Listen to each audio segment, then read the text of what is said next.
আজকে দেখি বাটপারি করে কিছু করা যায় কি না। অনেকদিন ধান্দা করা হয় না। প্যাকেটে 3টে ইট ভরে নেই, দেখি রাস্তায় কোনো পাগল পাই কি না। পাগল পারি তো হবে। বৃষ্টি হচ্ছে, ছাতাটা নিয়ে যাই। এই তো দুটো বলদ মেয়ে এসতেছে, এই দুটোর বলদ বানানো যায় কি দেখি। এ দোস্ত, আমার কাছে 1000 গ্রাম সোনা আছে, বিক্রি করব। আমি ব্যয় করে নিয়ে আস। হ্যাঁ, তুই কালীগঞ্জে থাক, আমি আসতেছি এক্ষুনি। তো ওই পাড়া রাজু ভাইয়ের কাছে ওই ব্যাগটা যেভাবে নেওয়া লাগবে।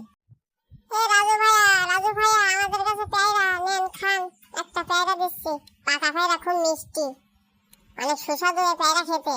আরেকটা দিচ্ছি, নেন। তাই তো, যে পেয়ারা খুব মিষ্টি, যে খুব মিষ্টি। আমার সাথে ধান্দাবাজি অত সোজা না। ব্যাগের ভিতরে ইট ভরে দিছি, যাও ঠেলা বসবে এখন, আমি তোমাদের ব্যাগ নিয়ে চলে যাব। শুনি তাড়াতাড়ি ব্যাগ নিয়ে সোনা বের করতে হবে। দেখি সোনাগুলো, দেখি অনেকদিন এতগুলো সোনা একসাথে দেখি না। তাড়াতাড়ি নিয়ে আয় সোনা, দেখি তাড়াতাড়ি। কি এই ইট তো আমাদের পাগল বানিয়েছে। বেশি লোভ করলে যা হয়, লোভে পাপে মৃত্যু।